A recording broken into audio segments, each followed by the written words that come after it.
Quais os cuidados são necessários depois da cirurgia de DBS? Você sabe?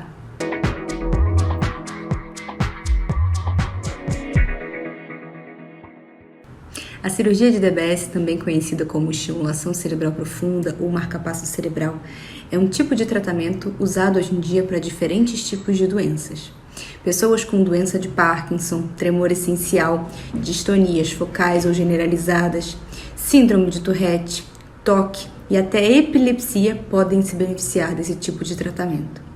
Para cada uma dessas doenças existem critérios de indicação e critérios para contraindicar essa cirurgia.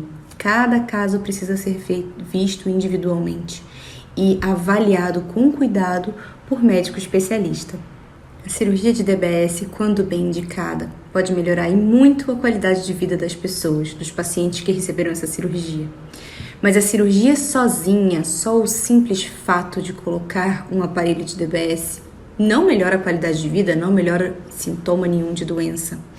A gente precisa de alguns cuidados depois da cirurgia para que o paciente de fato tenha a melhora que a gente espere. Eu vou listar agora para vocês 5 cuidados fundamentais que todo paciente deve ter depois da cirurgia de DBS. O primeiro cuidado é a programação adequada. O aparelho de DBS é um aparelho programável que promove uma neuromodulação dependendo do programa que se coloque nele. Para programar o aparelho, é necessário um neurologista especialista em neuromodulação, que vai ajustar os parâmetros do aparelho, que pode ser voltagem, corrente, largura de pulso, frequência. E são coisas mais específicas, mas se a pessoa que está ajustando não souber o que está fazendo, não só a pessoa, o paciente, não vai ter uma melhora depois da cirurgia, como pode ter piora dos sintomas. Então, a programação precisa ser feita por profissional habilitado e regularmente. A gente diz que no primeiro ano depois da cirurgia, essa regularidade, essa frequência é ainda maior.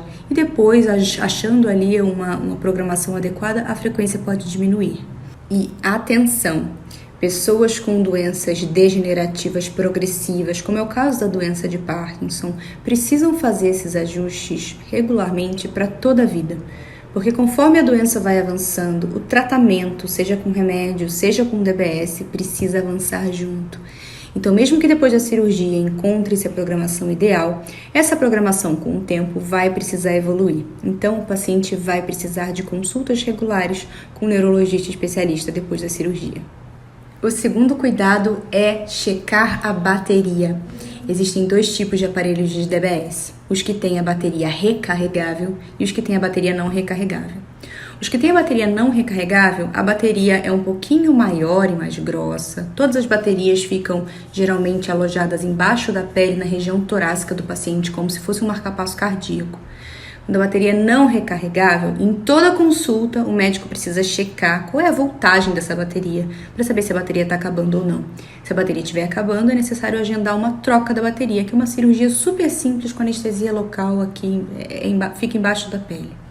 Para os aparelhos recarregáveis, a bateria é menorzinha, mais fininha, mas o paciente precisa recarregar de tempos em tempos, geralmente uma vez por semana, e recarregar da forma correta. Se recarregar de forma errada, diminui a vida útil da bateria. O terceiro cuidado é evitar traumas no local da bateria. A bateria, gente, é um aparelho que fica embaixo da pele, ela não fica muito protegida. Então, se o paciente tiver algum trauma forte nessa região, pode ou quebrar a bateria ou soltar algum cabo e acabar fazendo com que o DBS não funcione direito. Nesses casos, o paciente vai sentir uma piora dos sintomas imediata no caso de doença de Parkinson e tremor essencial, demora um pouco mais para sentir a piora nos casos de distonia e síndrome de Tourette. Então, muito cuidado. Não precisa, óbvio, eu estou falando de traumas mais graves, né? Então, o paciente com DBS não vai jogar rugby, mas traumas leves não tem problema. Realmente, o problema são traumas mais graves. E aí, o paciente, se houver algum problema, vai sentir uma piora dos sintomas. Aí, nesse caso, precisa arrumar o problema. O quarto cuidado, pessoal, é evitar portas magnéticas. Portas magnéticas mais fortes, como aquelas de bancos e aeroportos, elas podem desligar o aparelho de DBS.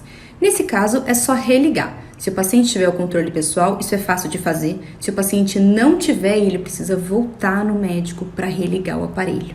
E, obviamente, se o aparelho desligar, o paciente vai ter uma piora dos sintomas. Então, cuidado com as portas magnéticas.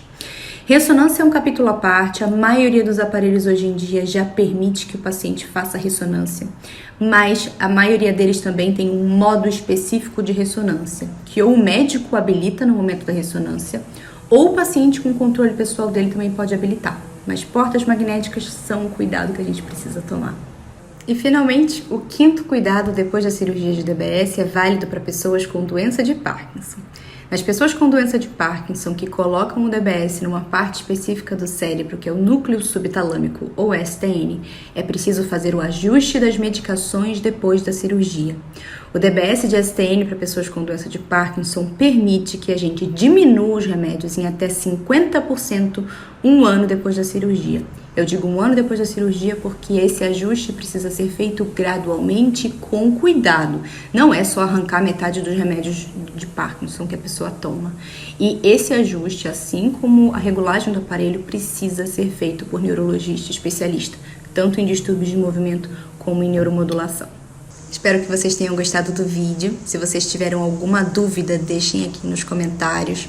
Se vocês conhecem alguém que gostaria de ver esse vídeo, manda esse vídeo para essa pessoa. E até a próxima.